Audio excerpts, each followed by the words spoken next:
ingin saya sampaikan Bapak dan Ibu, arah peningkatan kapasitas pendidik, khususnya pendidik ya, dan tenaga kependidikan, khususnya pendidik di sini, adalah melalui komunitas belajar. Jadi konsepnya itu melalui komunitas belajar dalam sekolah itu 70%, kemudian komunitas belajar antar sekolah ataupun yang ada di PMM itu 20% untuk peningkatan kapasitas. Kemudian 10%-nya baru melalui pelatihan-pelatihan. Ya. Karena kalau Bapak Ibu lihat pelatihan-pelatihan untuk guru kita selama ini, hanya berapa gelintir guru ya yang bisa terpapar dengan pelatihan-pelatihan tersebut.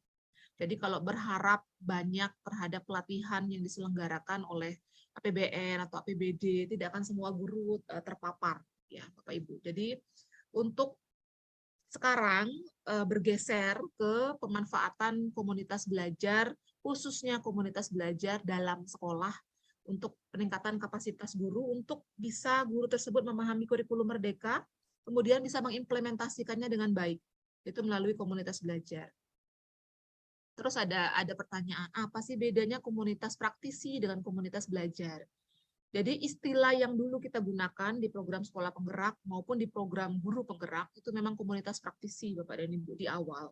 Cuma istilah komunitas praktisi ini lebih kepada sekelompok praktisi, dia bisa guru saja ataupun bisa guru kepala sekolah atau lintas, pokoknya praktisi yang memiliki kepedulian yang sama, kegelisahan yang sama, yang ingin melakukan transformasi ya, terhadap pembelajaran peserta didik. Jadi mereka di sini misalkan belajar bersama, membuka platform Merdeka Mengajar, belajar tentang kurikulum merdeka yang mulai dari filosofi Ki Hajar Dewantara, kemudian belajar bersama-sama perencanaan pembelajaran dan sebagainya, itu buka materi-materi yang ada di platform Merdeka Mengajar. Nah, namun untuk yang komunitas belajar dalam sekolah tidak cukup hanya dengan belajar bersama seperti itu saja. Tapi untuk komunitas belajar dalam sekolah, kita harapkan pendidik-pendidik ini kumpul bareng lagi seperti yang sudah dilakukan di sebagian sekolah ya. Dia kumpul bareng-bareng yang mata pelajarannya sama, misalkan bahasa Inggris, kumpul bareng, nge-review RPP atau modul ajar bersama. Atau kalau mau mengembangkan RPP atau modul ajar bersama, menyepakati hal-hal yang perlu disepakati dengan penyesuaian tentunya konteks sesuai dengan anak-anak didik yang ada pada kelasnya masing-masing. Setelah matang, RPP dan modul ajar selesai mereka review bareng-bareng bersama, dipakai di kelasnya masing-masing, dipraktekkan di kelasnya masing-masing.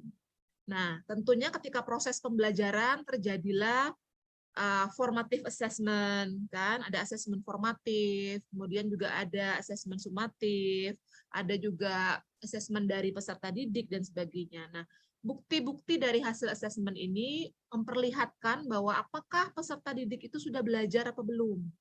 Ya, apakah mereka sudah mencapai tujuan pembelajaran yang dikehendaki guru apa belum gitu. Nah, hasil tersebut bisa dibahas lagi, didiskusikan lagi, dibawa lagi ke komunitas belajar dalam sekolah. Jadi seperti itulah yang kita inginkan terjadi di sekolah. Tidak cukup belajar bersama, tapi dipraktekkan langsung di dalam kelasnya masing-masing sehingga benar-benar terlihat apakah hasil rancangan atau hasil belajarnya mereka benar-benar membuat transformasi pembelajaran di dalam kelasnya apa enggak gitu. Nah, itu terjadi siklus berulang-ulang.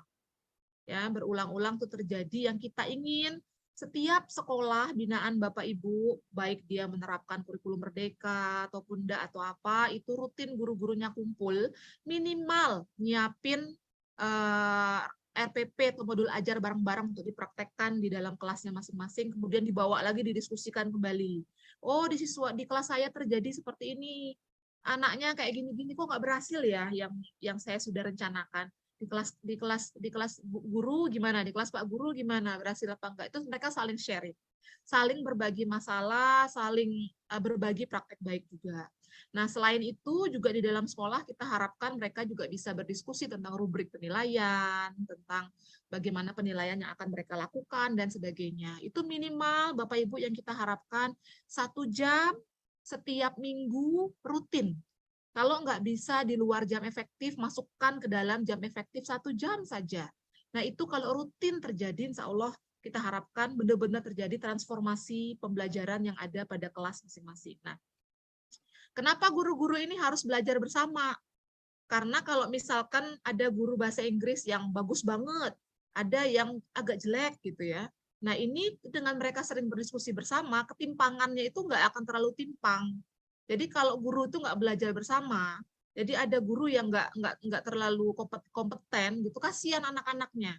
Karena kan kita ingin semua kita menguntungkan semua anak, every single student ya. Setiap anak itu harus terlayani dengan baik. Karena itu kita harus pastikan juga guru-guru yang mengajar juga nggak jomplang banget kompetensinya. Makanya perlu mereka duduk bareng, belajar bareng, nyiapin perangkat ajar bareng untuk dipraktekkan ke dalam kelasnya masing-masing, kemudian mendiskusikannya kembali apa yang sudah terjadi di dalam proses pembelajaran.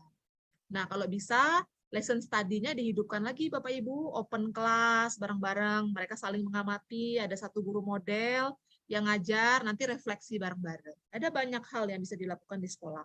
Tapi minimal, tadi mohon sekali Bapak Ibu dipastikan 1 jam minimal per minggu guru-guru ini duduk paling tidak nyiapin perangkat untuk mengajar itu bareng-bareng. Itu yang kita minta dari pusat Bapak Ibu. Nah, selain itu nanti kita harapkan pengawas-pengawas mendampingi, memastikan itu terjadi di dalam sekolah binaannya masing-masing. Kemudian memotivasi kepala sekolah di sini kalau memang ada pendidik yang awal-awal mungkin agak malas belajar gitu ya, belum dari hatinya belajar, pendidik yang merasa belajar itu bukan kebutuhannya, kita ingin sampai ke pendidik itu merasa memang belajar itu saya butuh, sehingga nggak disuruh pemerintah, nggak disuruh pengawas, memang saya butuh belajar ya saya belajar gitu, itu yang diharapkan. Nah, kemudian mendorong penggunaan berbagai platform yang ada yang sudah kita sosialisasikan ya. Ada platform Merdeka Mengajar, ada Siplah, ada rapot pendidikan, ada dan sebagainya. Itu didorong digunakan.